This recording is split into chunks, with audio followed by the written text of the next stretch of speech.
ఈరోజు మన వాక్య ధ్యానాంశం కొరకు యూదా పత్రిక 1వ అధ్యాయం 3వ వాక్య భాగాన్ని ఈ రాత్రి మన వాక్య ధ్యానాంశంగా చదువుకుందాం. ప్రియులారా, మనకందరికీ కలిగేడు రక్షణ గూర్చి మీకు రాయాలని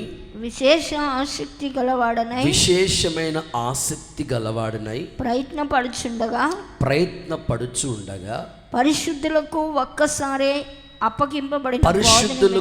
ఒక్కసారే అప్పగించబడిన బోధ నిమిత్తం మీరు పోరాడాలని మిమ్మల్ని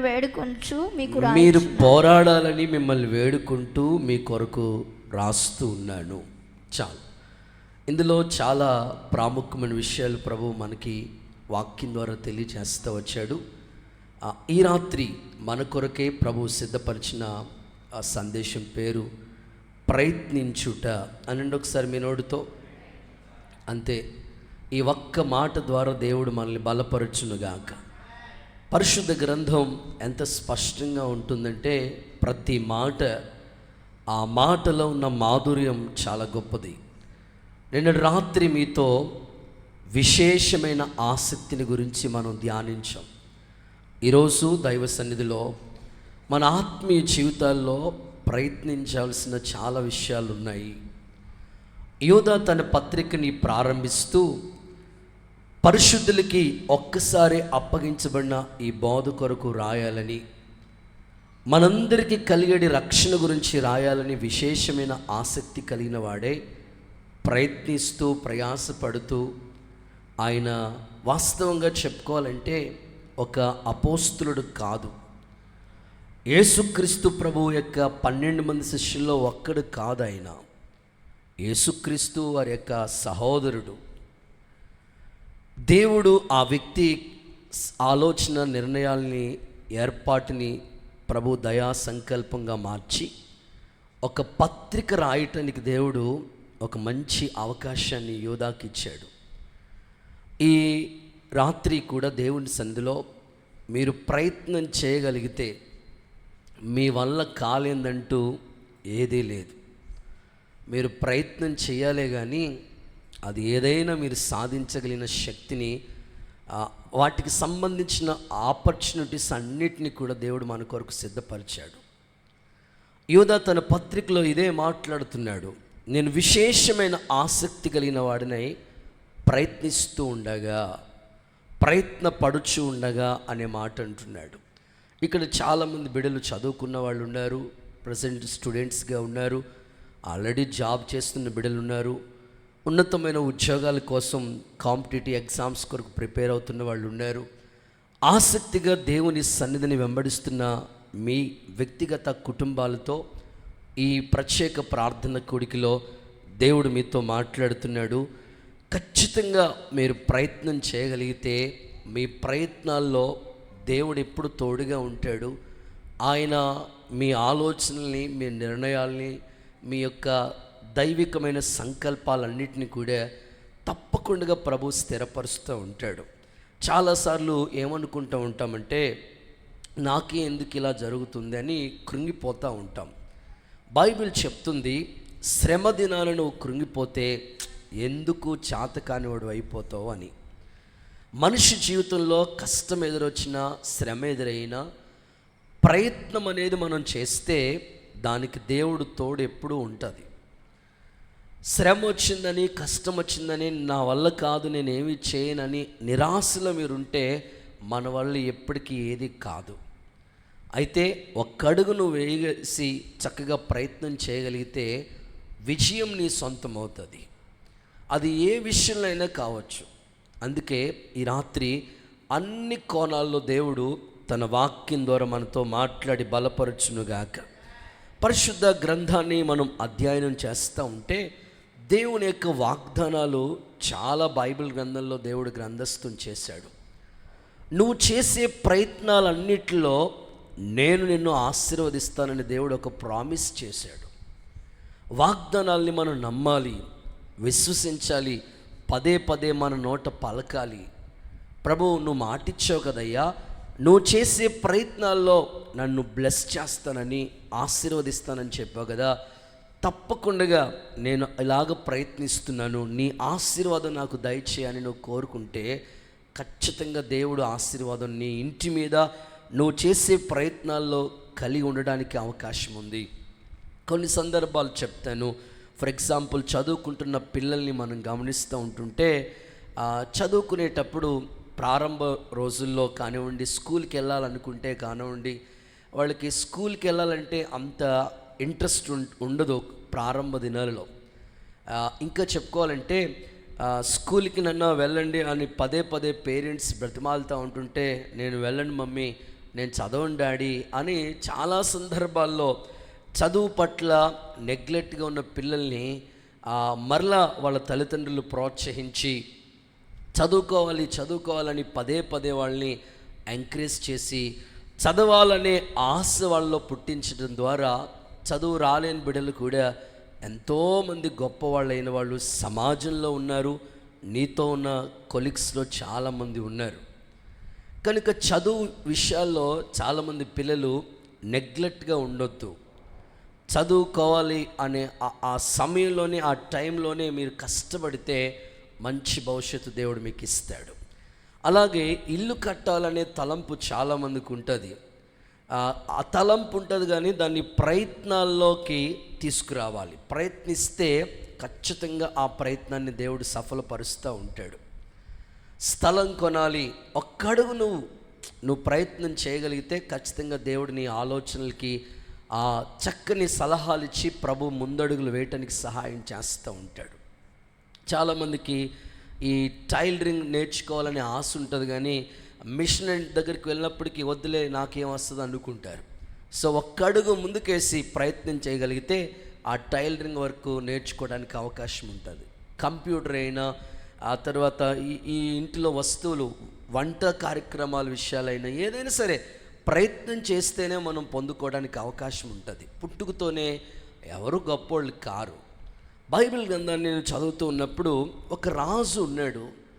ఆ రాజు యొక్క చరిత్ర నేను మీ ముందు ఈ ఇంట్రొడక్షన్లో గుర్తు చేయాలని ఆశపడుతూ ఉన్నాను.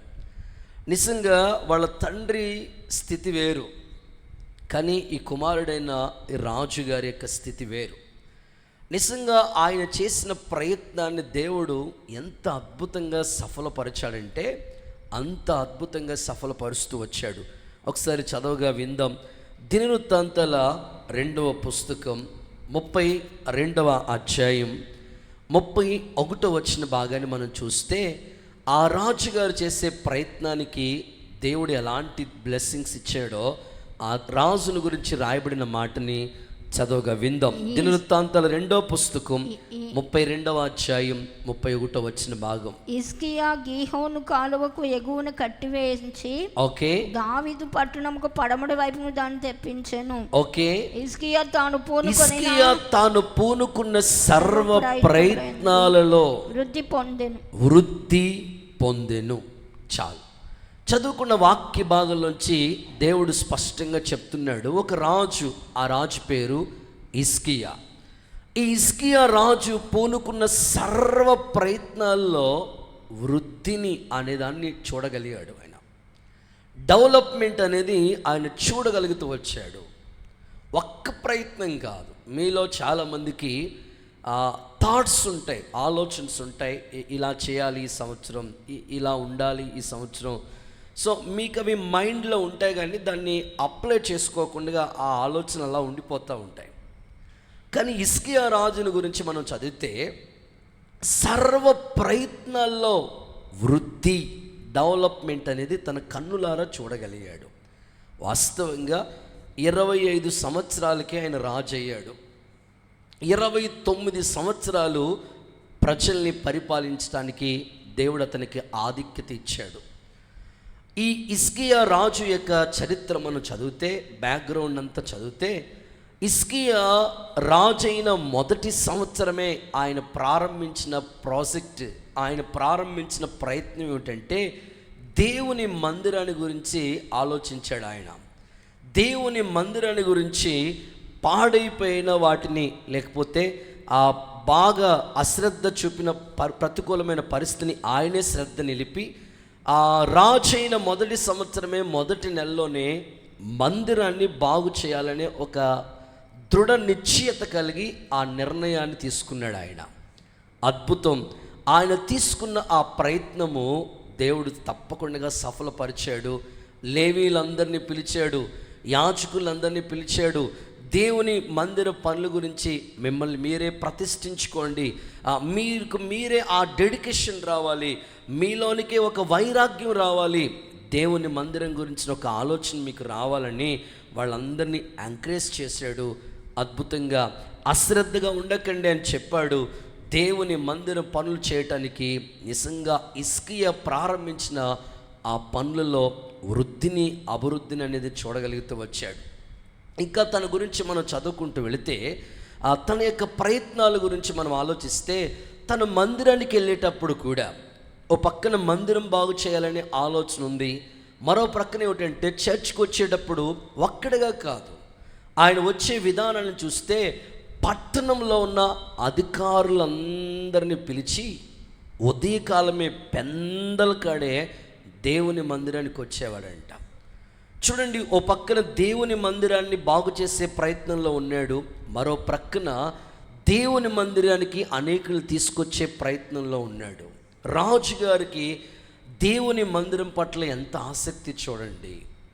అందుకే ఇలాంటి ప్రయత్నాలు ఆయన చేయగలిగాడు. కనుకే తనకి మరణకరమైన వ్యాధి వచ్చినా, మరణపు అంచు అడుగుల్లోకి వెళ్ళిపోయినా ఆ హిజ్కియా యొక్క కన్నీటి ప్రార్థన దేవుడు విన్నాడు. 15 సంవత్సరాల ఆయుష్ని పొడిగించాడు. చప్పట్ల కొడుతో సరే యేసయ్యకి మహిమ చెల్లిద్దామా? నిజంగా ఈ రాత్రి మీరు విశ్వసించగలిగితే నువ్వు చేసే ప్రయత్నాల్లో నా తండ్రి నిన్ను ఆశీర్వదించునుగాక. నీ ప్రయాస ఏది వృధా కాదు. నువ్వు ఎడ్యుకేషన్ గురించి ఏ ఆలోచన కలిగి ప్రయత్నిస్తున్నావో ఆ ప్రయత్నాన్ని దేవుడు సఫలపరచునుగాక. ఉద్యోగ విషయాల్లో నువ్వు ఏ ప్రయత్నాన్ని కలిగి ఉన్నావో ఆ ప్రయత్నాల్లో దేవుడు వృద్ధిని కలుగు చేయునుగాక. ఇంకా చెప్పుకోవాలంటే కొంతమంది విదేశాలకు వెళ్ళాలి అని ప్రయత్నిస్తూ ఉంటారు. ఎన్నిసార్లు ట్రై చేసినా సరే ఏదో ఒక ఇబ్బంది అవుతూ ఆ ప్రయత్నం విఫలమవుతూ ఉంటుంది. తరచుగా నాకు తెలిసిన ఒక సహోదరుడు కూడా మొన్న రీసెంట్గా చిన్న ఇల్లు ఒకటి కట్టుకున్నాడు. పిల్లల్ని పెంచాలి, కుటుంబ బాధ్యతలు తన మీద ఒత్తిడిగా ఉన్నాయి. ఎన్నోసార్లు ఇంచుమించు ఒక 3 months 3 నెలల నుంచి ట్రై చేస్తున్నాడు. ఇదిగో వచ్చేస్తుంది, అదిగో వచ్చేస్తుంది అని అనేవారట. సో చాలా ఇబ్బంది పడతా ఉండేవాడు. మొన్న వీక్ కూడా చెప్పినాడు, అన్న ఈసారి ఖచ్చితంగా వెళ్ళాలి. నేను కూడా చెప్పాను, ప్రార్థన చేసుకో, దేవుడు సహాయం చేస్తాడు. నిన్నటి రోజే ఆయన మరలా విదేశాలకు వెళ్ళటానికి అవకాశం ఇచ్చాడు. దేవునికి స్తోత్రం కలుగునుగాక. ఇలాగ మన వ్యక్తిగత జీవితాల్లో ఏ ప్రయత్నం చేస్తున్నా ఈ రాజుని మీరు ఎగ్జాంపుల్గా తీసుకోండి. ఆయన చేసిన సర్వ ప్రయత్నాల్లో వృద్ధినిచ్చా కదా ప్రభా. ఇంకా హిజ్కియా యొక్క ప్రయత్నం ఏంటో తెలుసా? ఎక్కడికి వెళ్ళినా ఆయన జయాన్ని పొందాడంట. వాస్తవంగా కొన్ని చోట్లకి వెళ్తే జయం వస్తుంది, కొన్ని చోట్లకి వెళ్తే అపజయం వస్తుంది. కానీ హిజ్కియా రాజు జీవితం అలా కాదు. ఎక్కడికి వెళ్ళినా విజయమే, అపజయం అనేది తన జీవితంలో లేదు. అంత అద్భుతంగా తన ప్రయత్నాలను దేవుడు సఫలపరిచాడు. కనుక ఈ రాత్రి ఈ దేవుని నమ్మి వెంబడిస్తున్న భక్తి కుటుంబాల్లో కొనసాగించబడుతున్న మీ యొక్క వ్యక్తిగత జీవితం, మీ ఉపవాస ప్రార్థన, మీ కన్నీటి ప్రార్థన ఏది వృధా కాదు. విశ్వసించండి, మీరు చేసే ప్రయత్నాల్లో దేవుడు వృద్ధిని, ఆశీర్వాదాన్ని యేసు నామములో కలుగు చేయునుగాక. గట్టిగా చెప్దాం ఒకసారి, ఆమేన్ అని చెప్పండి. ఖచ్చితంగా ప్రభు చేస్తాడు. అది డ్రైవింగ్ ఫీల్డ్ అయినా కావచ్చు, మీరు ఏది అనుకున్నా సరే విశ్వాసంతో ప్రారంభించండి. మీ ప్రయత్నాల్లో దేవుడు వృద్ధి కలుగు చేస్తాడు. ఈ యూదా గారు ఆ పత్రిక రాసేటప్పుడు ప్రయత్నిస్తూ ఆలోచించాడు. ఆ పత్రిక రాయటానికి దేవుడు కృపనిచ్చాడు. మీలో చాలామందికి వాయిద్యాలంటే, ఇన్స్ట్రుమెంట్స్ అంటే చాలా ఇష్టం. అందులో కీబోర్డ్ గురించి చెప్పాలంటే ఆ కీబోర్డ్లో ఒక పాట ఇంచుమించు ఎన్ని స్కేల్, 12 స్కేల్లో ఉంటుంది ఒక్క పాట. మనం పాడుతున్న చాలా పాటలు ఉన్నాయి కదా, ఈ పాటలు ఒక్క పాటని 12 స్కేల్లో వాయించవచ్చు. 12 స్కేల్లో ప్రాక్టీస్, ఒక పాట 12 స్కేల్లో. కీబోర్డ్ చాలా కష్టమే. ఆ వాయించే వాయిద్యము నోటితో వాకిల్ చేయాలి, దాన్ని ఆ మ్యూజిక్ని చేతితో ప్లే చేయాలా. ఈ తబలా కానీ ప్యాడ్స్ కానీ ఒక 4-5 బిట్లు ఉంటాయి, 2-4 కానీ 4-4 కానీ 6-8 కానీ, అవి ప్రాక్టీస్ చేస్తే ఏ పాటకైనా అదే రిధం. కానీ కీబోర్డ్ అలా ఉండదు. ఒక పాటకి ఒక ట్యూన్ ఉంటుంది, ఇంకో పాటకి ఇంకొక ట్యూన్, ప్రతి పాటకి ట్యూన్ మారిపోతూ ఉంటుంది. కష్టమే. కానీ పిల్లలు చాలా ఆసక్తిగా కలిగి కీబోర్డ్ నేర్చుకునేటప్పుడు చాలా ఇబ్బంది పడతా, ఎంత కష్టమైన రావాలని ఇంట్రెస్ట్గా ఆసక్తిగా ప్రయత్నించి దేవుడు వాయిద్యాలు వాయించడానికి వాళ్ళకి కృపనిచ్చాడు. నేను ఇంకా ఆశిస్తున్నాను, మీలో చాలామందికి ఆ పాటలు రాయాలని తలంపు కూడా ఉన్నది. దేవుడికి స్తోత్రం చేయండి, ఒకసారి గట్టిగా హల్లెలూయా చెప్పండి. సో ప్రయత్నం చేయండి, మీ ప్రయత్నాన్ని దేవుడు సఫలపరచునుగాక. సో మనకిచ్చిన తలాంత్ ఏది కూడా వృధా కాకూడదు, దేవుని కొరకు ఉపయోగకరంగా మారాలి. ఇటు భౌతిక సంబంధమైన విషయాలు, అటు స్పిరిచువల్ సంబంధమైన విషయాలు, అన్నిటిలో మీరు చేసే ప్రయత్నాన్ని బట్టే ప్రభు మీ జీవితంలో కార్యాలు చేస్తాడు. ఈ రాత్రి నా ప్రశ్న, మనం ఏ విషయాల్లో ప్రయత్నం చేయాలో ఒక 4 ప్రాముఖ్యమైన విషయాలు మీతో పంచుకోవాలని నేను ఇష్టపడతా ఉన్నాను. చదవండి, రాజుల 2వ పుస్తకం 23వ అధ్యాయం 24వ వాక్య భాగాన్ని చదువుగా విందాం. రాజుల 2వ పుస్తకం 23వ అధ్యాయం 24వ వాక్యం చదువుగా విందాం. మరియు కర్ణ పిశాచి గల వారిని, శోధ చెప్పువారిని, గృహదేవతలను, విగ్రహములను, యూదా దేశం అందును యెరూషలేము అందును కనబడిన విగ్రహములన్నిటినీ హోషేయ తీసివేసి యెహోవా మందిరమందు యాజకుడైన హిల్కీయాకు దొరికిన గ్రంథమందు రాసి ఉన్న ధర్మశాస్త్రాన్ని స్థిరపరచుటకై ప్రయత్నము చేశాను. చాలు. మొదటి మాట, ధర్మశాస్త్ర విధులను స్థిరపరిచే ప్రయత్నం అనండి ఒకసారి మీ నోటితో, కొంచెం గట్టిగా చెప్పాలి. ధర్మశాస్త్ర విధులను స్థిరపరిచే ప్రయత్నం. ఇది హిల్కీయా, యాజకుడైన హిల్కీయా చేసిన గొప్ప ప్రయత్నం. ఇది యాజకుడైన హిల్కీయా చేసిన ప్రయత్నం ఏమిటంటే, ధర్మశాస్త్ర విధులన్నిటినీ కూడా స్థిరపరచాలి అనే ఒక గొప్ప ప్రయత్నాన్ని చేశాడు. ఆ ప్రయత్నాన్ని దేవుడు సఫలపరిచాడు. ఈ రాత్రి కూడా దేవుని మందిర ఆవరణలో కూర్చున్న మీరు, దేవుడు మనకి ధర్మశాస్త్ర విధుల్ని అనుగ్రహించాడు. వాటిని మన హృదయంలో స్థిరపరచుకోవాలి. దేవుని దివ్య గ్రంథం అని పిలువబడుతున్న దేవుని వాక్యం ఎన్నోసార్లు మనం చదువుతూ ఉంటాం, వింటూ ఉంటాం, బట్ వాటిని అనుసరించడానికి అశ్రద్ధ చూపిస్తూ ఉంటాం. హిల్కీయా చేసిన పని ఏమిటంటే, ధర్మశాస్త్ర గ్రంథాన్ని హృదయంలో ఆధ్యాత్మికంగా స్థిరపరచబడాలని ఆ ప్రయత్నం చేస్తూ ఉన్నాడు. ప్రజలందరికీ వినిపిస్తూ ఉన్నాడు. ఈరోజు ఈ మాటలు వింటున్న మీ వ్యక్తిగత జీవితాల్లో కూడా దేవుని వాక్యాలు తరచుగా మనం ఒక 14 రోజుల నుంచి కంటిన్యూగా డైలీ వాక్యాలు మనం వింటూ ఉన్నాం. ఎప్పుడు ఆదివారమో, ఎప్పుడు సోమవారం, ఎప్పుడు మంగళవారం తెలియదు, కంటిన్యూగా మనం దేవుని వాక్యాలు వింటూ ఉన్నాం. సో దేవుని మాటలు వింటున్నవి మన హృదయంలో స్థిరపడాలి. ఆ ప్రయత్నం మీరు చేయగలిగితే మీ ప్రయత్నాల్లో దేవుడు తోడుంటాడు, సర్వ ప్రయత్నాల్లో వృద్ధిని కలుగజేస్తాడు. యేసునామములో అట్టి కార్యాలు ప్రభు చేయునుగాక. ధర్మశాస్త్ర గ్రంథాన్ని స్థిరపరిచే ప్రయత్నం మనం చేయాలి. సో ఎట్లాగయ్యా అంటే, బైబిల్లో ఎజ్రా గ్రంథాన్ని దగ్గరికి వెళదాం. ఎజ్రా చేస్తున్న ప్రయత్నం కూడా మనకి అర్థమవుతుంది. చూడండి, ఎజ్రా గ్రంథం 7వ అధ్యాయం 10వ వాక్య భాగాన్ని చదవగా విందాం ఒకసారి. ఎజ్రా గ్రంథం 7వ అధ్యాయం 10వ వాక్య భాగం. ఎజ్రా ధర్మశాస్త్ర గ్రంథాన్ని పరిశోధించి దాని చొప్పున నడుచుకోవటానికి దాని ఇశ్రాయేలీయులందరూ దాని కట్టడలను విధులను నేర్చుకున్నటకు దృఢ నిశ్చయత చేసుకునేను. చూస్తే ధర్మశాస్త్ర గ్రంథాన్ని పరిశోధించి దాని చొప్పున నడుచుకుని అప్పుడు వాళ్ళకి ఆ మాటలు బోధిస్తూ వచ్చాడు. మన ఆత్మీయ జీవితం కూడా అంతే. మన పిల్లలకి, మన కుటుంబానికి, ఇటు భర్తకి, భార్య, కుటుంబంలో దేవుని వాక్యం విన్న తర్వాత వాటిని ముందు మనం గాయకునాలి, దాన్ని అనుసరించాలి. అప్పుడు వాటిని మన కుటుంబానికి బోధించాలి. తరచుగా మన మందిరానికి వచ్చే భార్య భర్తలు ఇద్దరు, వాస్తవంగా భార్య దేవుని మందిరానికి వస్తుంది, భర్త రాడు. ఎందుకంటే దేవుడు అంటే ఇష్టం లేదా? ఇష్టమే, కానీ ఆయన రావటానికి ఎన్నో బిజీ వర్క్ల మధ్యలో ఉండి రాలేడు. చాలాసార్లు ఎన్నిసార్లు అడిగినా రాలేనండి బాబు, మా వైఫ్ వస్తుంది కదండి అని చెప్తా ఉండేవాడు. తనకి 2 పిల్లలు, కుటుంబం కొనసాగించబడుతూ ఉంది. ఒకసారి నేను వాళ్ళ ఇంటికి వెళ్తే, మీరు కూడా రావచ్చు కదయ్యా, మీరు కూడా మందిరానికి రావచ్చు కదయ్యా అని అంటే, పాస్టర్ గారు నేను రాకపోయినా మా వైఫ్ ఎంత మంచిదంటే, ఆదివారం మీరు ఏ వాక్యం చెప్తారో మందిరంలో ఆ వాక్యం అంతా కంఠస్థం చేసి మరలా నాకు చెప్తే కానీ నాకు అన్నం పెట్టదంటాడు ఆయన. దేవుడికి స్తోత్రం చెప్పండి.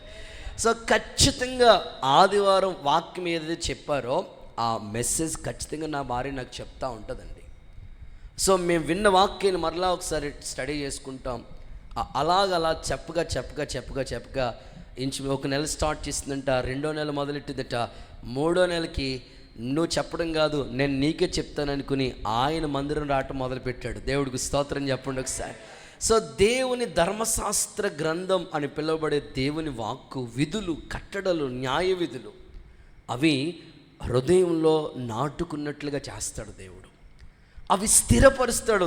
ఈ మాటలు ఏవి వృధా కావు, అవి స్థిరపడేటట్టు. ఎజ్రా ఏం చేశాడంటే దేవుని ధర్మశాస్త్ర గ్రంథాన్ని నేర్చుకుని అనుసరించి ఆ కట్టడల్ని బోధించడం మొదలుపెట్టాడు.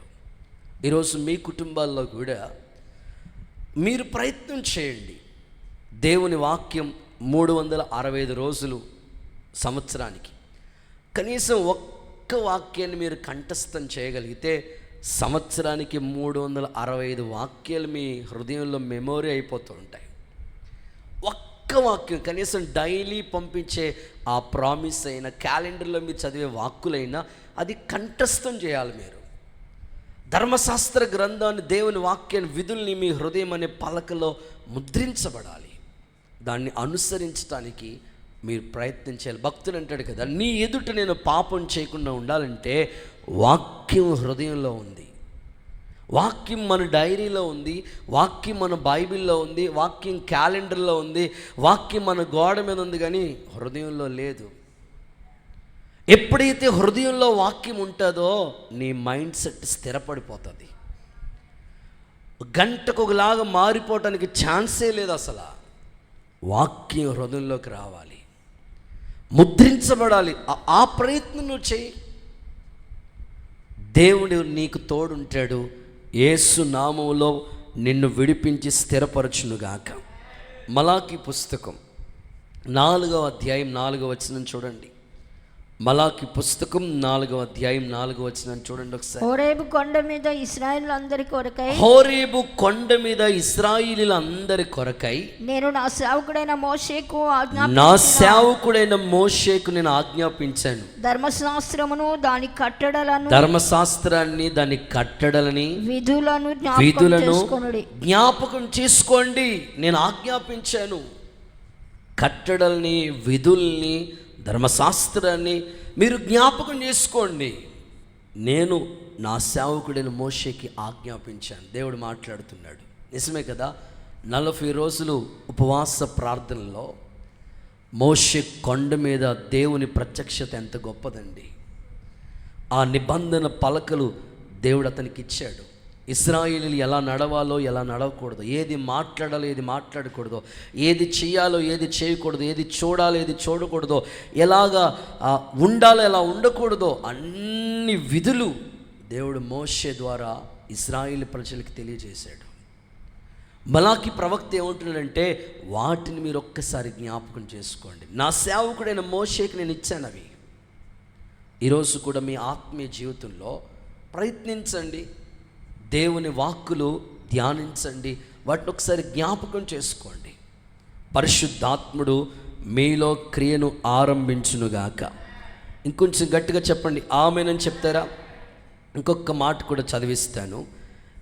పేతురు రాసిన మొదటి పత్రిక 5వ అధ్యాయం 10వ వాక్యం చూడండి ఒకసారి. 1 Peter 5:10. తన నిత్య మహిమకు క్రీస్తునందు మిమ్మల్ని పిలిచిన, తన నిత్య మహిమకు క్రీస్తునందు మిమ్మల్ని పిలిచిన దేవుడు, కొంచెం కాలం మీరు శ్రమ కొంతకాలం మీరు శ్రమ పడితే తానే మిమ్మల్ని పూర్ణులుగా ఆయనే మిమ్మల్ని పూర్ణులుగా చేసి స్థిరపరచు బలపరుస్తాడు. కొంతకాలమేనండి. లైఫ్లో స్థిరపడాలి స్థిరపడాలి స్థిరపడాలని చాలామంది ప్రయత్నం చేస్తూ ఉంటారు. నేను కూడా మిమ్మల్ని అడుగుతాను, ఒకసారి నా వైపు చూసి మీరు ఆన్సర్ చెప్పండి. లైఫ్లో నేను స్థిరపడాలన్నా, జాన్ వెస్లీ అన్న వాళ్ళు ఒకసారి మీ చేయి చూపించండి, మీ కొరకు నేను ప్రార్థన చేయాలని మనసుతో ఆశతో అడుగుతున్నాను. Okay, good. మిమ్మల్ని నేను చూశాను, దేవుడు కూడా చూశాడు. ఆమేన్. స్థిరపడాలని ఆశ అందరికీ ఉంటుంది. లైఫ్లో స్థిరపడాలి, వెల్ సెటిల్, ఒక జాబ్లో స్థిరపడాలి, జీవితంలో స్థిరపడాలి, కుటుంబంగా స్థిరపడాలి ఆశ ఉంది అందరికీ. అయితే నువ్వు చేయవలసిన పని, ఒక చిన్న పని ఉంది. కొంతకాలం శ్రమ పడితే ఆటోమేటిక్గా దేవుడు నిన్ను స్థిరపరిచేస్తాడు. వాక్యం గుండెల్లో హృదయంలో ముద్ర వేసుకుని స్థిరపరచుకుంటూ కొంతకాలం శ్రమపడు, ఖచ్చితంగా లైఫ్లో నిన్ను దేవుడు స్థిరపరుస్తాడు. శ్రమ పడకుండా స్థిరపడలేము. స్థిరపడాలనుకునే వాళ్ళందరూ కూడా శ్రమ పడటానికి ఇష్టపడండి. నిజంగా ప్రయత్నం అంటేనే మనకు గుర్తు రావాలి. థామస్ ఆల్వా ఎడిసన్, ఆయన గురించి మీకు చాలాసార్లు చెప్పినాను. సో ఇది సందర్భం కాబట్టి నేను గుర్తు చేస్తూ ఉన్నాను. సో ఆయన పేరు వినలేని వారు, చదవలేని వాళ్ళు ఎవరో తెలియదు. ఇప్పుడు మనకి పగలేదో చీకడేదో తెలియట్లేదు. ఎందుకంటే లైట్ వల్ల. ఒకప్పుడు లైట్ లేక ఎంత ఇబ్బంది పడుతూ వచ్చారు. ఈ బల్బుని కనుగొనడానికి ఆయన 10,000 సార్లు ఓడిపోయాడంట. 10,000 సార్లు ప్రయత్నం చేశాడంట. అసలు మనం చెప్పుకోవడానికే విచిత్రంగా ఉంటే ఆయన ఎన్నిసార్లు ట్రై చేసి ఉంటాడండి. అసలు నేను ఒకటే చెప్తాను, మీ లైఫ్లో ఓటమి ఎదురైందని, ఫెయిల్యూర్స్ ఎదురైనాయని, అనుకోని సంఘటనలు ఎదురైనాయని, ఆ కష్టమే మీకు గుర్తొస్తుందని కృంగిపోవద్దు. పేదరికం ఉందని, ఆర్థిక ఇబ్బందులు ఉన్నాయని పదే మీరు వాటిని జ్ఞాపకం చేసుకుని వర్రీగా ఉండొద్దు. మనసులో ఇబ్బంది పడొద్దు. 10,000 సార్లు ప్రయత్నం చేశాడంట ఆయన. ఒక్క సంవత్సరం మనం అనుకున్నది జరగలేదంటే ఇంక నేను ఈ ప్రయత్నం చేయను అనుకుంటాం మనం. వాస్తవంగా సెకండ్ టైం ప్రయత్నం చేయడానికి ఇష్టం ఉండదు మనకి. అలాంటిదైన 10,000 సార్లు ప్రయత్నం చేశాడంటండి. చిన్నప్పుడు స్కూల్కి వెళ్ళినప్పుడు వాళ్ళ టీచర్ ఇచ్చిన లెటర్ వాళ్ళ మమ్మీకి ఇస్తే అది దాచి చదివి, నన్ను నీకు వస్తుందిలే అని ధైర్యపరిచి వాళ్ళ అమ్మ చెప్పిందంటే, ఎంకరేజ్ చేసిందంటే వాళ్ళ మమ్మీ. వాళ్ళ అమ్మగారు చనిపోయిన తర్వాత ఆ లెటరు చూసి చదవటానికి వెళ్ళి చూస్తే, నీకు చదువు రాదు దద్దమ్మవి అని రాసుందంటే అందులో. కానీ ఆ పిల్లోడిని వాళ్ళమ్మ ప్రయత్నం చేయి ఎంకరేజ్ చేసింది వాళ్ళ మమ్మీ. ఆశ్చర్యం ఏమిటంటే రోజుకి 4 గంటలు పడుకునేవాడంట ఆయన. ఒక అద్భుతమైన శాస్త్రవేత్తగా ఈ ఐప్యాడ్, ఆ తర్వాత వీడియో రికార్డింగ్, ఈ సంబంధించిన ప్లేయర్స్ చాలా కొనుక్కున్నాడు ఆయన. సో ఈ బల్బును కనుగొనడానికి ఇంచుమించు 365 పరికరాలను ఉపయోగించాడంటండి ఆయన. సో ఎన్నిసార్లు ప్రయత్నం చేస్తే అది అంత ఆ ప్రయత్నం సఫలమైంది. ఈరోజు చిన్న ప్రయత్నాల్లో నువ్వు విఫలమయ్యావని, వాటిని ఎదురైందని కృంగిపోవద్దు. నేను ఇంకా చేయనండి, నేను అసలు ఇలాగే ఉంటాను అట్లా అనుకోవద్దు. మేము కూడా సేవలో చాలాసార్లు మాకు ఫెయిల్యూర్స్ ఎదురైనవి. 7 సంవత్సరాల వరకు మాకు స్థలం లేదు, చాలా చోట్ల చూసాం స్థలం అని. మనిషి జీవితంలో ఫెయిల్యూర్స్ ఎదురైనాయి అని కృంగిపోకూడదు. ప్రయత్నం చేస్తే దేవుడు అదే చెప్తున్నాడు, కొంతకాలమే శ్రమ. నీకు ఆ శ్రమ తర్వాత నువ్వు అనుకున్న ప్రయత్నం సఫలమైతే ఆ శ్రమ అంతా మర్చిపోతూ ఉంటావు. కనుక ఈ రాత్రి మరలా దేవుడు నీకు గుర్తు చేస్తున్నాడు, ధర్మశాస్త్రాన్ని నీ హృదయంలో స్థిరపరచుకునేటట్లుగా నువ్వు ప్రయత్నం చేయి. యేసు నామములో కార్యములు నీ ఎడల తండ్రి జరిగించునుగాక. హుషారుగా చెప్పండి, గట్టిగా, ఇంకాస్త గట్టిగా చెప్పండి. సో తప్పకుండా దేవుడు నీ ప్రయత్నాలన్నీ సఫలపరచునుగాక. సో రెండవ సందర్భంలోనికి వెళుతున్న సెకండ్ వన్, ఏ విషయాల్లో మనం ప్రయత్నం చేయాలి. లోకపరంగా ఎన్నో ప్రయత్నాలు చేస్తున్నారు, అయితే స్పిరిచువల్ లైఫ్ గురించి నేను మీతో మాట్లాడుతున్నాను కనుక ఆత్మీయ జీవితంలో ఒకటి, ధర్మశాస్త్ర విధులు స్థిరపడేటట్లుగా మనం ప్రయత్నం చేయాలి. 2, సామెతల పుస్తకం 15వ అధ్యాయం 28వ వాక్యం చూడండి ఒకసారి. సామెతలు పుస్తకం 15వ అధ్యాయం 28వ వాక్య భాగం. నీతిమంతుని మనసు యుక్తమైన ప్రత్యుత్తరం ఇచ్చుటకు ప్రయత్నించును. నీతిమంతుల యొక్క మనసు యుక్తమైన ప్రత్యుత్తరం ఇచ్చుటకు ప్రయత్నించును. భక్తిహీనుల నోరు చెడ్డ మాటలు కొమ్మరించును. చాలే ఆ సందర్భం మనం చూస్తే నీతిమంతుల యొక్క మనసు యుక్తమైన ప్రత్యుత్తరం ఇవ్వటానికి ప్రయత్నిస్తుంది అని రాసుంది. మహారాజు సొలొమోను ఎంత జ్ఞానంతో మాట్లాడుతున్నాడు. రెండో మాట ఏమిటంటే ప్రత్యుత్తరం ఇచ్చే ప్రయత్నం అనండి ఒకసారి మీ నోటితో. ప్రత్యుత్తరం ఇచ్చే ప్రయత్నం మనం చేయాలి. మళ్ళీ చాలామంది ప్రశ్నలు అడుగుతారు, ప్రశ్నల వర్షం కురిపిస్తూ ఉంటారు. వాళ్ళకి నువ్వు చేయవలసింది ఏంటంటే తిరిగి ఆన్సర్ ఇవ్వగలిగినట్లుగా ప్రత్యుత్తరం ఇచ్చే ప్రయత్నం నువ్వు చేయి. చాలామంది నేను ప్రశ్నలు అడుగుతూ ఉంటారు, దేవుడిని ఎందుకు నమ్ముకోవాలి, ఆ దేవుడు లేకపోతే లైఫ్ లేదా మనకి అసలు అడుగుతారు. వాళ్ళకి తెలియక నువ్వు దానికి సొల్యూషన్ ఆన్సర్ ఇచ్చే స్థాయికి నువ్వు ఎదగాలి. దేవుడు లేకపోతే, మేము దేవుడు లేకుండా ఉన్నాం, మీరు దేవుడు అంటారేటి?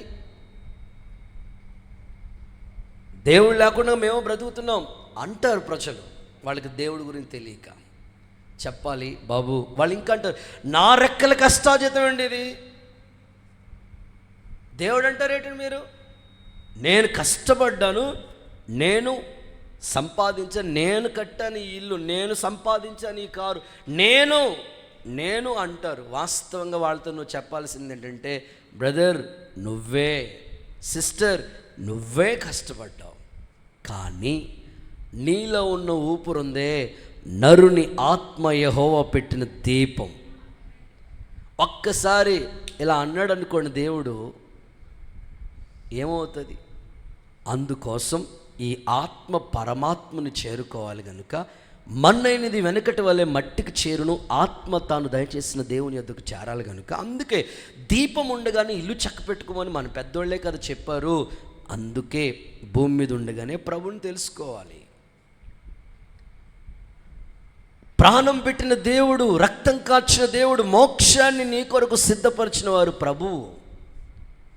దండం పెట్టడానికి, పూజించడానికి అర్హుడు ఆయన కనుక ఖచ్చితంగా దేవుణ్ణి తెలుసుకోవాలి, ప్రత్యుత్తరం ఇవ్వాలి నీవు. ఫర్ ఎగ్జాంపుల్ నయమాన్ ఉన్నాడు. అసలు కోపానికి ముంగుర్తి ఎవరైనా ఉన్నారంటే నయమాన్. ముక్కు మీదే ఉంటుంది అసలు. ఎలీషా చెప్తా ఉంటుంటే, నేను దిగను, మా ఊర్లో నదులు లేవా, ఇక్కడ దాకా రావాలా, నేను రాను అన్నాడు అసలు నయమాన్. మొత్తం మీద పని కట్టుకుని పనోడు అన్నాడు, ఏం కాదు కదా 7 సార్లు మొనమన్నాడు, ఇంకేం చేయమనలేదు కదా, ఈ 7వ నెలలో 7 సార్లు దిగిపోతే బాగుంటుంది, దిగో అలా దిగితే 7 సార్లు అలా మునిగి లేచిన తర్వాత దేహం పసిపిల్లల దేహం వల్లే మారిపోయింది. ఇంత కోపిష్టి మనిషి ఇప్పుడు ఏమంటున్నాడు తెలుసా? ఇశ్రాయేల్లో ఉన్న దేవుడు తప్ప లోకంలో ఏ దేవుడు లేడు. చప్పలు కొడతారు ఒకసారి యేసయ్యకి. ఎలీషా దేవుడు గురించి ఏం చెప్పలేదు.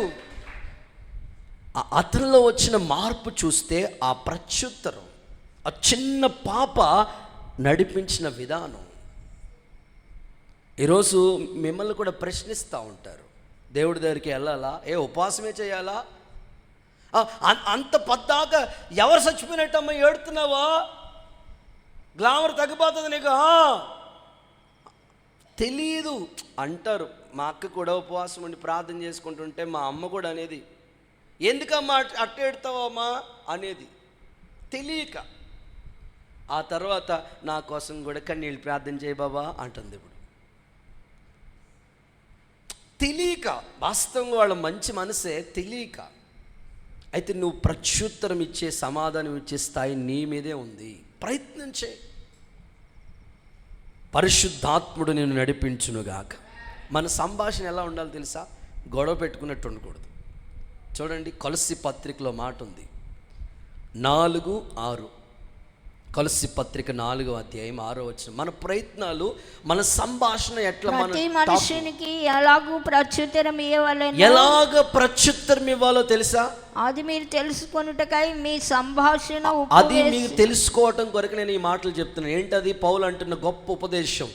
మీ సంభాషణ, ఆ వెరీ ఇంపార్టెంట్, టిక్ చేయండి. మీ సంభాషణ ఉప్పు వేసినట్లు ఎల్లప్పుడూ రుచి కలిగింది, కృపాసహితంగా ఉండనివ్వండి. హలో, మీ సంభాషణ ఎలా ఉండాలి తెలుసా? ఉప్పు వేసినట్లు, రుచిగా అండ్ కృపాసహితంగా. 2 మాటలు వర్ణించాడు అక్కడ. మన సంభాషణ, మనం మాట్లాడే ఇతరులు ఎవరైనా మనల్ని ప్రశ్నించినప్పుడు వాళ్ళకు మనం ఇచ్చే సమాధానం ఎలా ఉండాలంటే టేస్ట్కరంగా, రుచిగా ఉండాలి. నెక్స్ట్, కృపాసహితం అంటే వాక్య ఆధారాలతో ఉండాలి. ఇప్పుడు మన పిల్లలు, మన చర్చి బ్రదర్స్ కానివ్వండి, పరిచారికులు కానివ్వండి, ఎల్డర్స్ కానివ్వండి, వీళ్ళందరూ వర్క్ల నిమిత్తమే అనేక చోట్లకి వెళ్తూ ఉంటారు.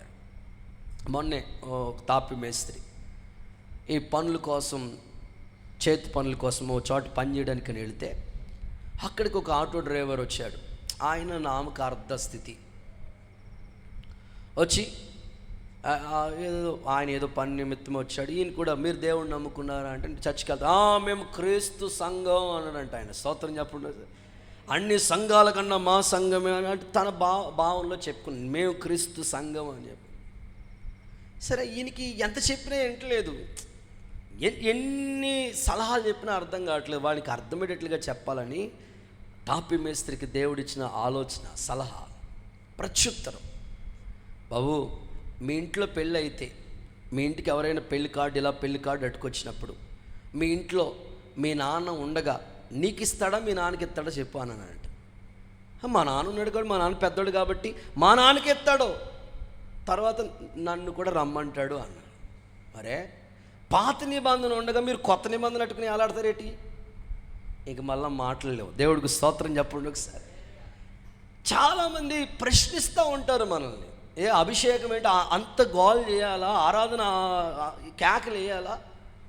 మీరు అపోస్తుల కార్యాలు చదివితే ఏముంది? వారు కూడి ఉన్న చోటు కంపించింది. ఆత్మపూర్ణులకే ఆ భావన అర్థమవుతుంది.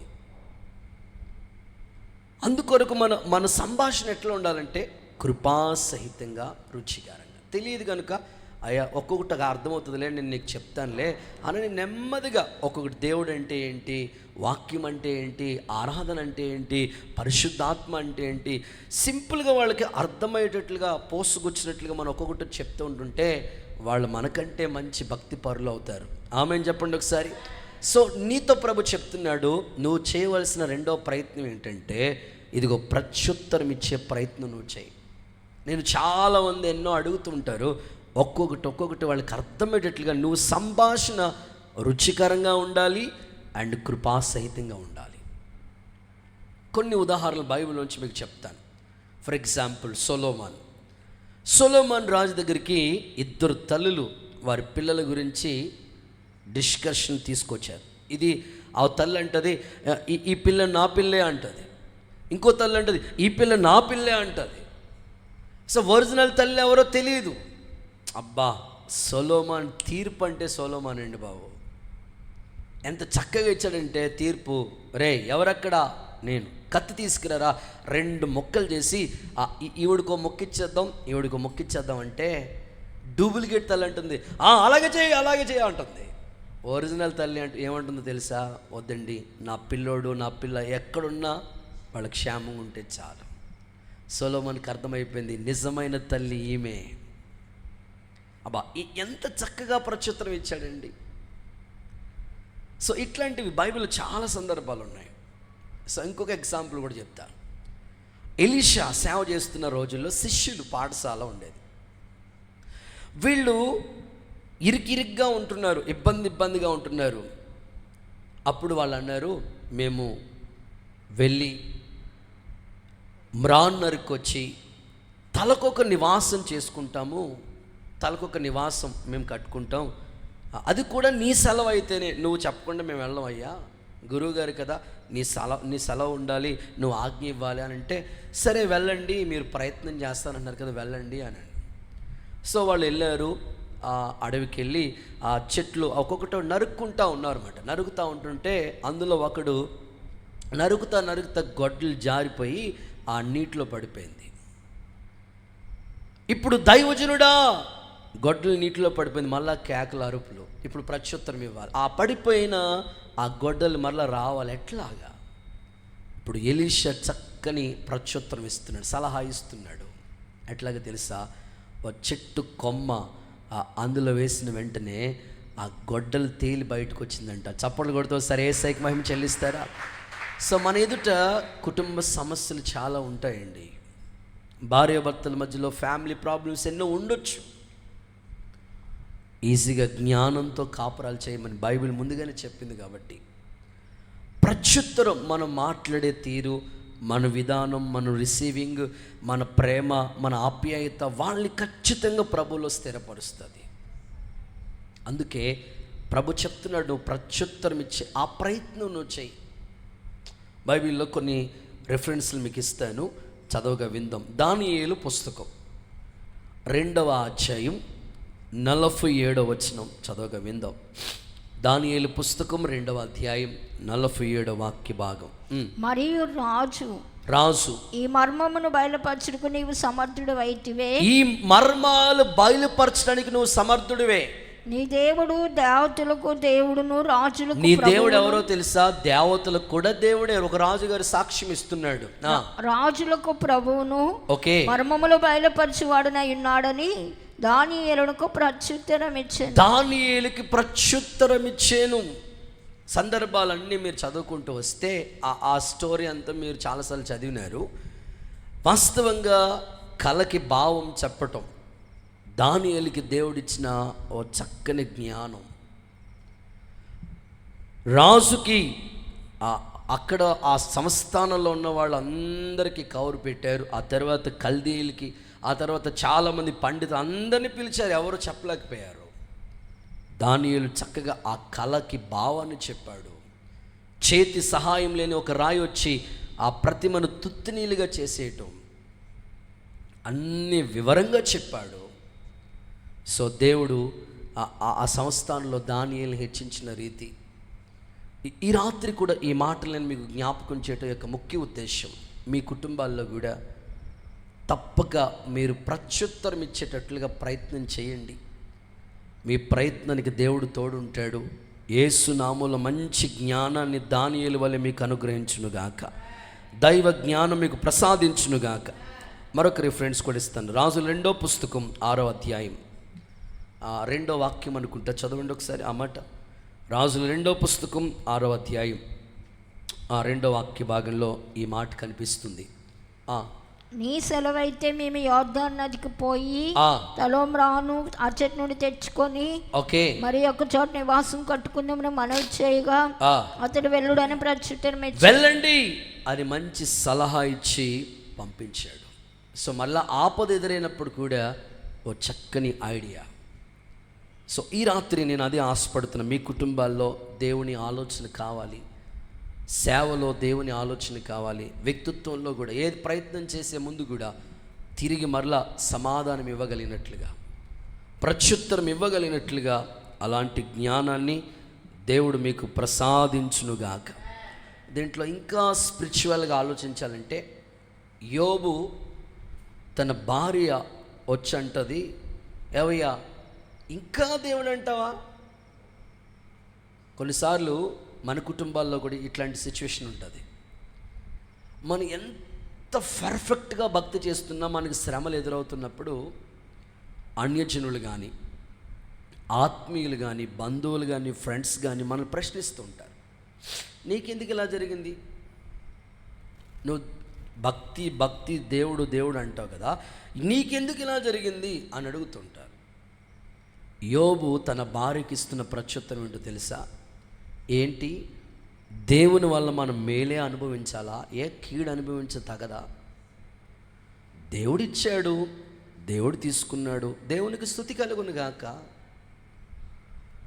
యథార్థతను ఇంకా వదలకుండగా యోబు అలాగే ఎంత చక్కని ప్రత్యుత్తరం ఇచ్చాడండి. కొన్నిసార్లు మీరు దేవుని వెంబడిస్తా, ఉపవాసాలు ఉంటా, కన్నీళ్లు కారుస్తా, ఎంతో జెన్యున్గా భక్తి చేస్తున్నా, మీ ఇంట్లో కార్యాలు జరగలేనప్పుడు అన్యులు ప్రశ్నిస్తూ ఉంటారు. ఇంత భక్తి చేస్తున్నా కదా, నీకు చేయడా దేవుడు అంటారు.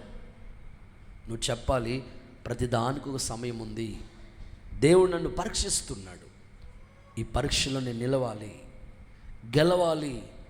సో ఈ విధంగా మనం ప్రత్యుత్తరం ఇవ్వగలిగితే ప్రతి సమస్యకి దేవుని దగ్గర నుంచి మనకి పరిష్కారం దొరుకుతుంది. యేసు నామములో అట్టి కార్యములు దేవుడు జరిగించునుగాక.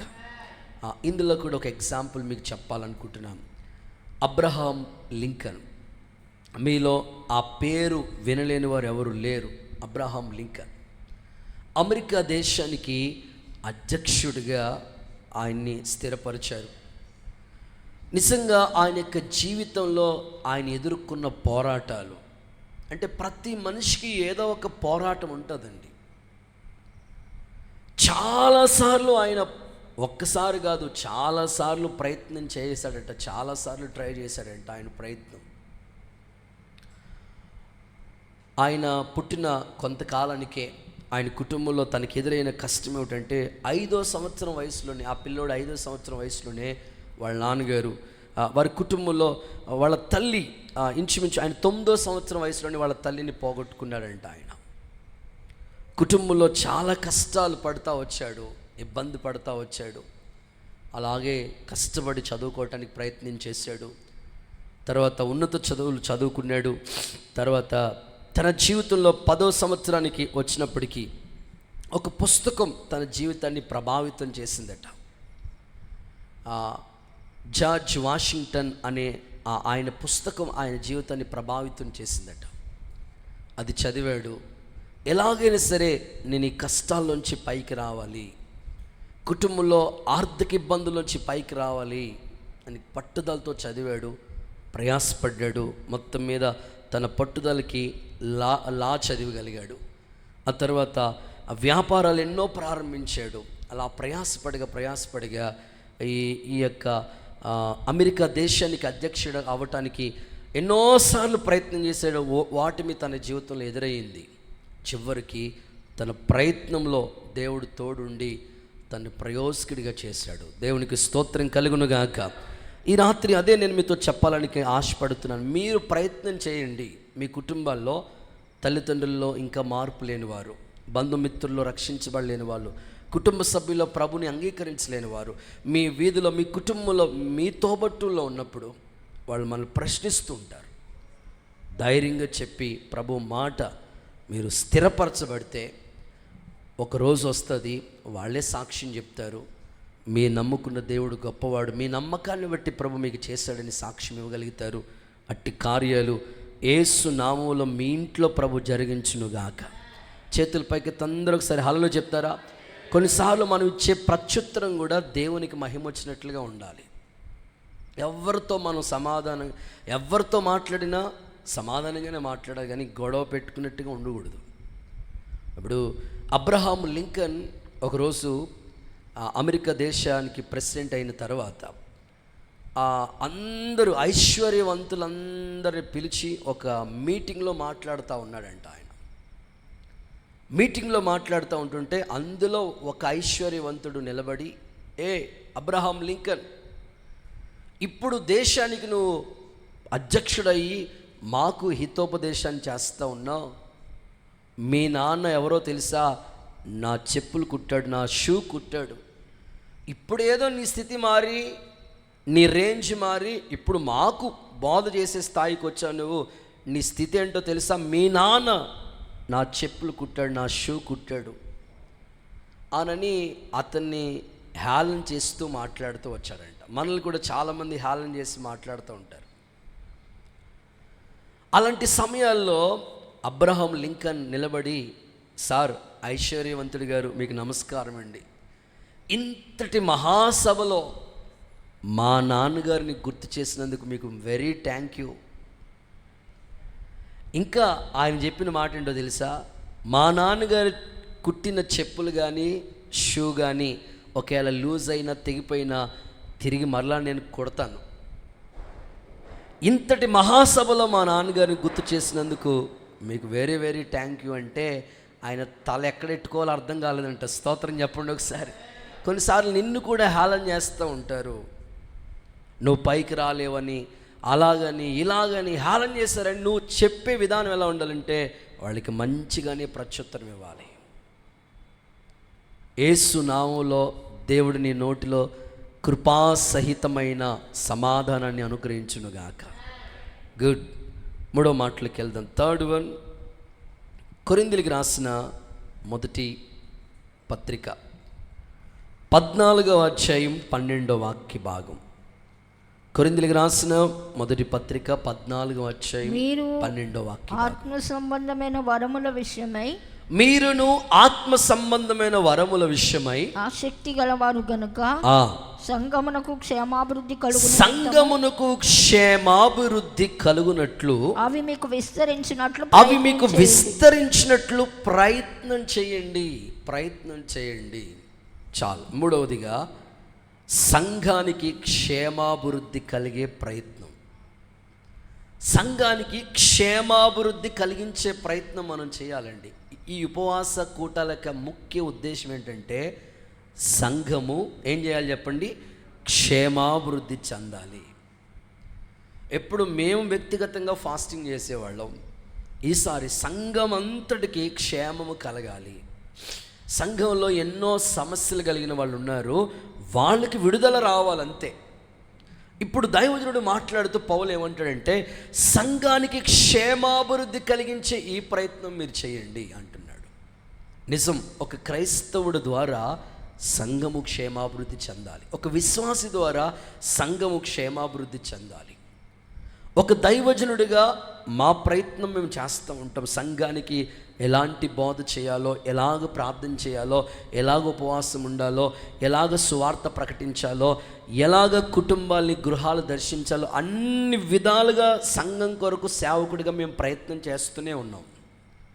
ఒక విశ్వాసిగా నీ వంతుగా కూడా నీవు, అవును ప్రభు ఒక సంఘ సభ్యుడిగా నన్ను చేశాడు, సంఘంలో ఎవరికి ఏ కష్టం వచ్చినా అది నాదిగా భావించి నా వంతుగా ఒక్క పూటైన వారి గురించి ప్రార్థన చేస్తాను, కనీసం వారి గురించి ఒక్క నిమిషమైన మోకరిస్తాను.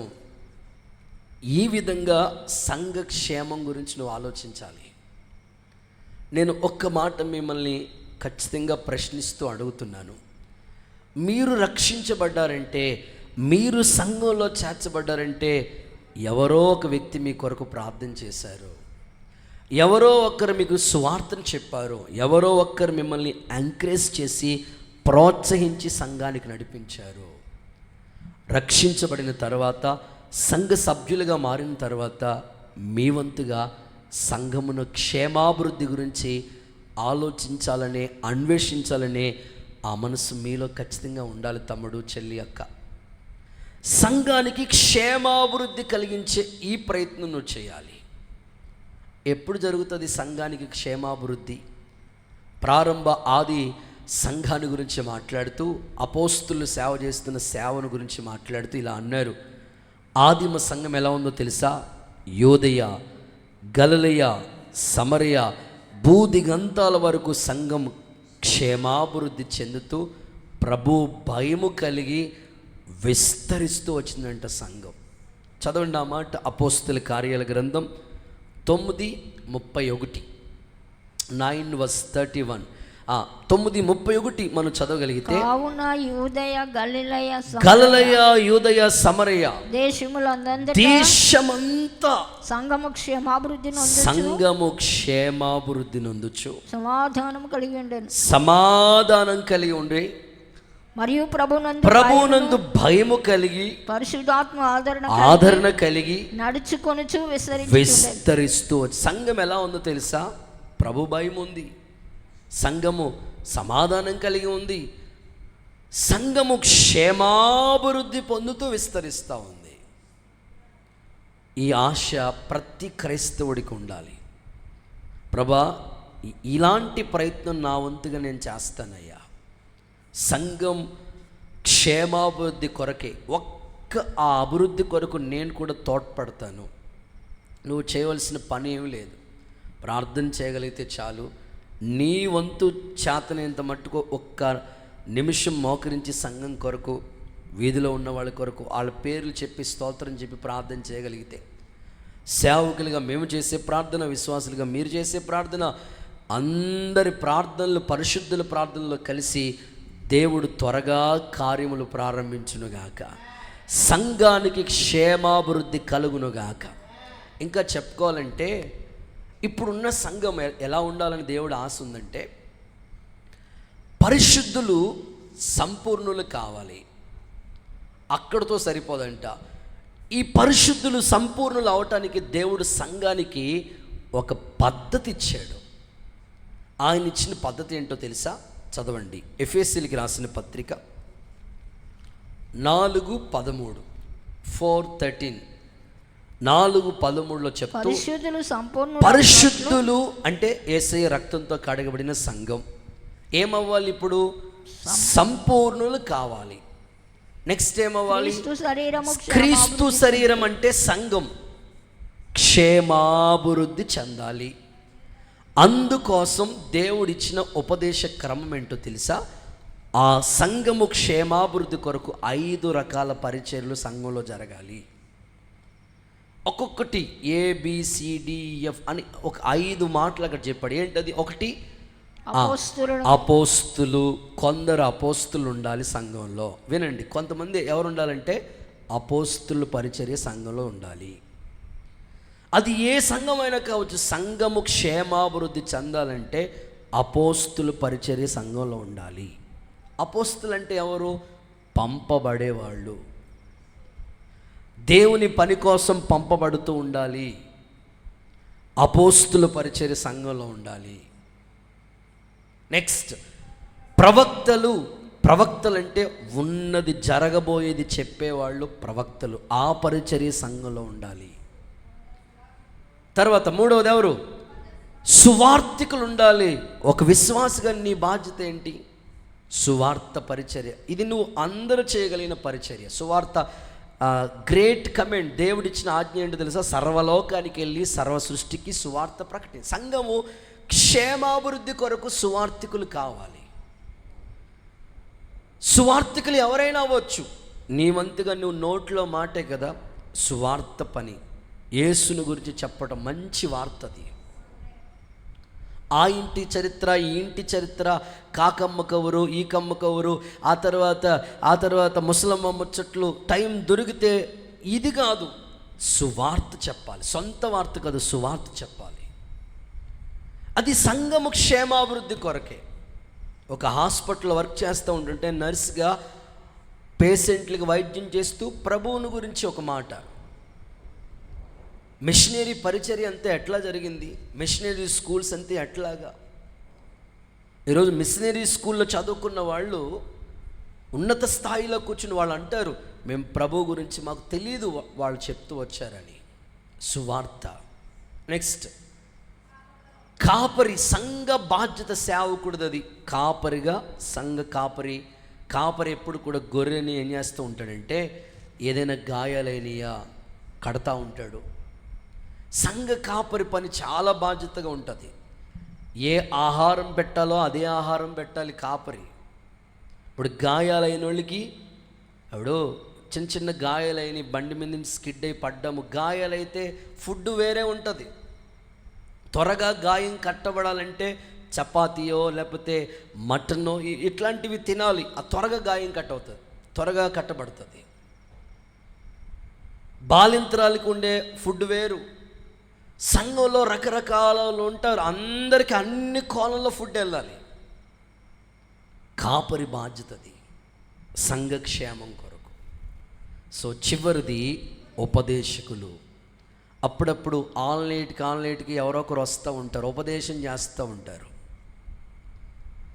మధ్యలో నియమించిన కూటాల్లో సేవకులు వస్తారు, ఉపదేశిస్తూ ఉంటారు, ఖండిస్తుంటారు, గద్దిస్తుంటారు, బోధిస్తుంటారు, సరిచేస్తూ ఉంటారు. ఈ 5 రకాల పరిచర్య సంఘానికి క్షేమాభివృద్ధిని కలుగు చేస్తుంది. చప్పట్లు కొడుతూ సరే ఏసైకి మహిమ చెల్లిస్తామా? సో ఈ అనుభవాలు ఉంటేనే సంఘము క్షేమాభివృద్ధి చెందేది. అందుకొరకు నీ వంతుగా అందులో నువ్వు చేయవలసిన పని ఒకటి ఉంది, సువార్తికుడి పని నీది. అపోస్తులు కొంతమంది వస్తారు, దేవుని పని కోసం పంపబడుతుంటారు, సేవకి వెళ్తూ ఉంటారు. ప్రవక్తలు ఉంటారు, ఉపదేశించే వాళ్ళు ఉంటారు, కాపరి. ఈ అనుభవాలు సంఘంలో జరిగినప్పుడే సంఘము క్షేమంగా ఉంటుంది, సంఘము అభివృద్ధిలోనికి వస్తుంది.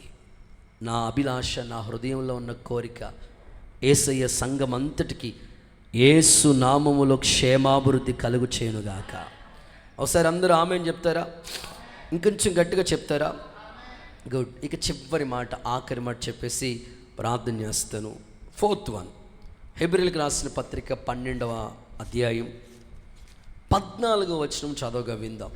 హెబ్రీయులకు రాసిన పత్రిక 12:14. అందరితో సమాధానమును పరిశుద్ధతయు అందరితో సమాధానం పరిశుద్ధత కలిగి ఉండటానికి ప్రయత్నం చేయండి. ఈ ప్రయత్నం మీరు చేయండి.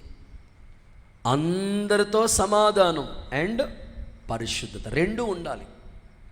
సమాధానం, పరిశుద్ధత, ఈ 2 విషయాల్లో నువ్వు ప్రయత్నం చేయి. సమాధానం అండ్ పరిశుద్ధత కలిగి ఉండడానికి ప్రయత్నం చేయి. ఇప్పుడు అందరితో సమాధానంగా ఉండమన్నారండి, పరిశుద్ధంగా ఉండమన్నారండి. ఇప్పుడు ఈ 2 జరగాలి, ఒకటి కాదు. కొంతమంది పిల్లలు ఇలా మాట్లాడతారు, ఏమండి మా నాన్నగారితో నేను సమాధానంగా ఉండాలి, మా డాడీ చాలా కోపడతాడండి. ఓకే, మీ డాడీ చెప్పినట్లు చేయాలి. మరి మీ డాడీ ఏం చెప్పాడు? అదేంటి సిగరెట్ పెట్టి తీసుకురమ్మంటున్నాడండి. ఇప్పుడు చేయకూడదు నువ్వు, అది ఆ పని నువ్వు చేయకూడదు. ఇప్పుడు మీ డాడీ కోప్పడతాడని నువ్వు ఆయన చెప్పినట్లు చేయాలి, కానీ ఆ పని పరిశుద్ధత వైపుగా నడిపించట్లేదు. అది సిగరెట్ పెట్టి తీసుకురాకూడదు. మీ నాన్నగారు అగ్గిపెట్టి అది కూడా తాగకూడదు. ఏదైనా వస్తువు తీసుకురామండి, చేయి. సమాధానం ఉండాలి, 2 ఉండాలి. అలాంటి ప్రయత్నం చేయాలి. కొన్నిసార్లు మనం చేసే ప్రయత్నం, కొంతమంది చాలా బిజినెస్లు, చాలా షాపులు పెడతా ఉంటారు.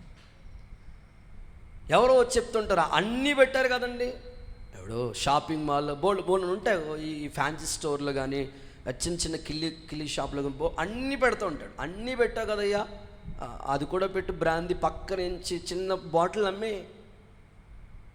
నువ్వు ఈ షాప్ పెట్టావు కానీ ఏం డెవలప్ పోదు. నువ్వు బ్రాందీ పక్క నుంచి అమ్ము, దెబ్బకి మొత్తం అంతా నీ స్టార్ తిరగబడిపోదు అంటూ ఉంటారు, చెప్తూ ఉంటారు. నువ్వు అది చేసేటప్పుడు నువ్వు క్రైస్తవుడు కాబట్టి ఇది నాకు సూట్ అవ్వదు, ఇది నేను చేయకూడదు. సమాధానంగా ఉండాలి, పరిశుద్ధత కూడా ఉండాలి. ఆ రెండిట్లకి మ్యాచ్ అయితేనే అది సెట్ అవుతుంది. ఆ విధంగా మీరు ప్రయత్నం చేయాలి. ఇప్పుడు క్రైస్తవులు అనుకుంటారు, చాలా నేను ఇలా ఉండిపోవాలి, ఇలా చేయాలి ఉంటుంది. అయితే మనం చేసేటప్పుడు ఆ ప్రయత్నంలో సమాధానం పరిచే దేవుడు అక్కడ ఉండాలి, పరిశుద్ధత కూడా అక్కడ ఉండాలి.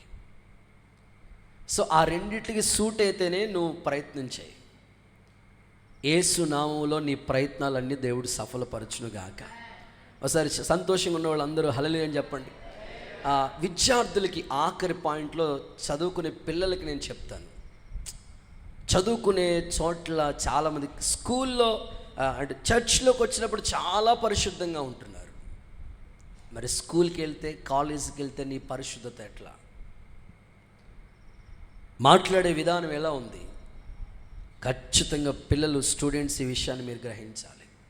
ఇంకా కొంతమంది పిల్లలు చెప్పే సలహాలు ఏంటంటే నాతో చెప్తుంటారు, అన్నయ్య వెస్లీ అన్నయ్య, జాన్ వెస్లీ అన్నయ్య, అక్కో మేము చదువుకోవాలనే ఆశ ఉంది కానీ అన్నయ్య మాకు పేదరికం అన్నయ్య, ఆర్థిక ఇబ్బందులు అన్నయ్య, మమ్మల్ని అంతగా చదివించేవాళ్ళు లేరు. బాగా చదువుకోవాలని ఆశ ఉంది, ఎవ్వరు చదివించేవాళ్ళు లేరు. ఇప్పటికే నేను హాస్టల్లోనే చదువుతున్నాను అన్నయ్య, ఇంకా హాస్టల్లో చదవాలన్నయ్య. కొంతమంది చదువు మీద ఇంట్రెస్ట్ ఉండదు, కొంతమంది పిల్లలు పేదరికమే గుర్తొచ్చి చదువు పక్కన పడేస్తుంటారు. పేదరికం ఉందని చదువు పక్కన పడేయకూడదు.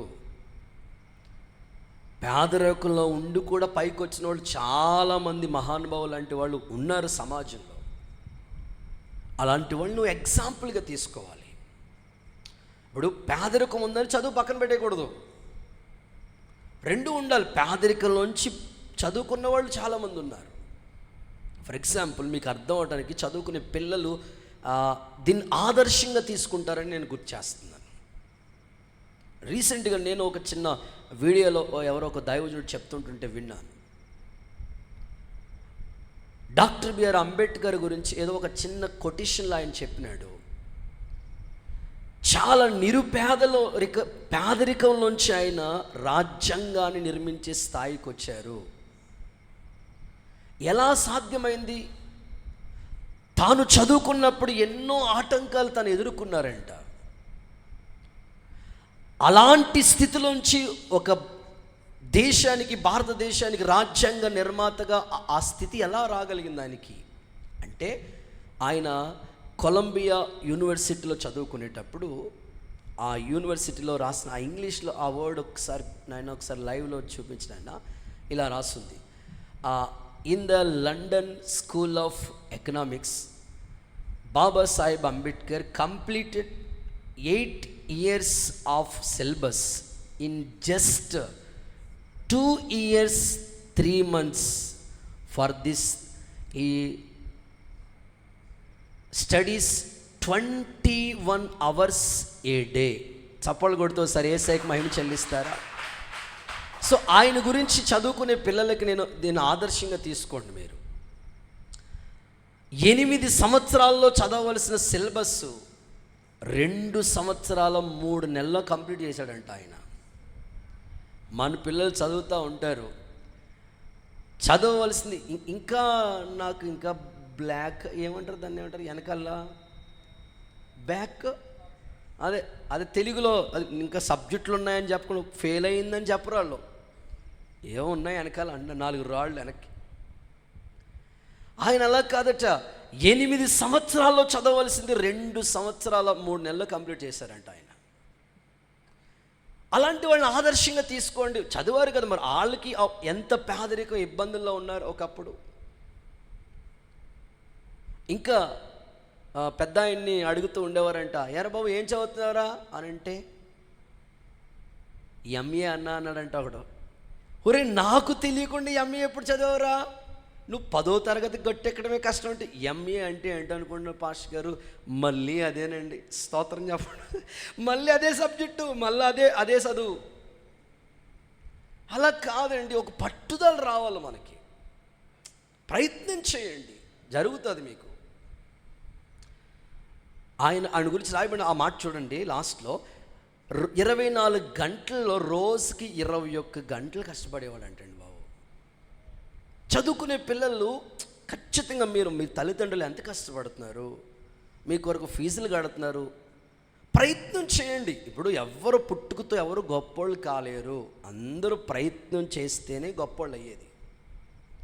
నేనున్నాను, అసలు నాకు పాటలు వచ్చేవి కాదు అసలు. మా పాస్టర్ గారు తిట్టేవాడు, ఏరేనన్నా వచ్చి అలా కూర్చుని ఉంటావు ఏంది నువ్వు, కనీసం చప్పట్లు కొట్టు అలా కూర్చుని వెళ్ళిపోతావు ఏంటని తిడితే, పాస్టర్ గారు తిట్టారని పౌరుషం వచ్చింది, స్తోత్రం చెప్పండి సార్, వచ్చి అప్పుడు నేను పాటలు నేర్చుకోవడానికి ఇష్టపడ్డాను. ఆ తర్వాత ఆయనే మెచ్చుకుని నన్ను నువ్వు ఇక్కడ కాదు క్యాసెట్లో పాడాలని తీసుకెళ్ళి ఆయన పాడించాడు. ప్రయత్నం చేయాలి. ప్రసంగం మాకు వచ్చేది కాదు. మా పాస్టర్ గారు ఏం చెప్పేవారు తెలుసా? జాన్ వెస్లీ నువ్వు ప్రసంగాలు చేయాలంటే నువ్వు ఓ పని చేయి, సైకిల్, మాకు అప్పుడు సైకిల్ ఇచ్చేవారు రాయలసీమలో నేను ఉన్నప్పుడు, రాజశేఖర్ నాయన గారు ఉన్నప్పుడు సైకిల్ ఇచ్చేవారు. కొండలు గుట్టలు, అప్ అండ్ డౌన్ ఉంటే రాయలసీమ ఎక్కడున్నా కావాలంటే చిరంజీవి గారిని అడగని చెప్తారు ఆయన. అప్ అండ్ డౌన్లు ఉంటే రాయలసీమ ఎటువైపు వెళ్ళినా అప్ అండ్ డౌన్లు ఉంటాయన్నమాట, ఎత్తు పల్లాలు ఉంటాయన్నమాట. ఇజ్రాయెల్ దేశంలో ఉంటుందన్నమాట ఈ రాయలసీమ ప్రాంతాలన్నీ కూడా. సరే వెళ్ళి చూస్తుంటే సైకిల్ ఎక్కాలంటే అది కూడా 10 మందికి క్యారేజ్ తీసుకుని ఎక్కాలి పైకి అలాగా. డౌన్ అంటే ఈజీగా వెళ్ళిపోతే తొక్కక్కర్లేదు. చెప్పేవాడు ఆయన, ప్రతిరోజు నువ్వు ప్రసంగం చెప్పాలి. ప్రేయర్ సెల్స్ ఉంటాయి, పలానా వీధిలో మన చర్చ్ విశ్వాసం, అందరినీ చోట కూర్చోబెట్టి వాక్యం చెప్పు. అయ్యా చెప్పండి అయ్యా అలా కాదు, నువ్వు మోకాళ్ళే చదువు, రోజు చెప్పు, నీకు ఆటోమేటిక్గా వచ్చేస్తుంది. స్టేజ్ ఫియర్ పోతుంది నీకు. నేను సైకిల్ని తొక్కుకుంటా ప్రసంగం చెప్పుకుంటా ఉండేవాడిని, సైకిల్ తొక్కుకుంటా వాక్యాలు కంఠస్థం చేస్తూ ఉండేవాడు, సైకిల్ మీద సువార్తకి వెళతా అలా పాటలు పాడుకుంటూ ఉండేవాడిని. ఆ అనుభవాలే, ఆ ప్రయత్నాలే ఇప్పుడు సేవలు మమ్మల్ని స్థిరపరిచినవి. దేవునికి స్తోత్రం కలుగునుగాక. సో నేను చెప్పేది ఏంటంటే, కష్టపడకుండా ఏది రాదు. ఈ రాత్రి ఒకటే పాట నేను ముగించడానికి ఇష్టపడుతున్నాను. ప్రయత్నం చేయి. ఎవరైనా సరే ప్రయత్నం చేస్తేనే దాన్ని సాధించవచ్చు. యోధ ప్రయత్నం చేశాడు కనుకే ఒక పత్రిక రాయగలిగాడు. ఈ రాత్రి నువ్వు ఏ విషయాల్లో ప్రయత్నం చేయాలో 4 విషయాలు నీ ముందు పెట్టాను. నువ్వు మామూలుగా ఉద్యోగ ప్రయత్నం, చదువు, వ్యాపారం, విదేశాలు, ఉద్యోగం, ఇట్లాగా భౌతికంగా ఎన్ని చేయి. స్పిరిచువల్ లైఫ్లో కూడా ఏ విషయాల్లో ప్రయత్నం చేయాలో 4 విషయాలు నీ ముందు పెట్టాను. 1 చెప్పండి, ధర్మశాస్త్రాన్ని స్థిరపరిచే ప్రయత్నం. 2 ప్రత్యుత్తరం ఇచ్చే ప్రయత్నం. 3 సంఘ క్షేమాభివృద్ధి కొరకు ప్రయత్నించు. 4వది సమాధానం, పరిశుద్ధత కలిగి ఉండడానికి ప్రయత్నించాయి. ఈ మాటలు దేవుడు నీ హృదయంలో స్థిరపరచునుగాక. సమయమైంది.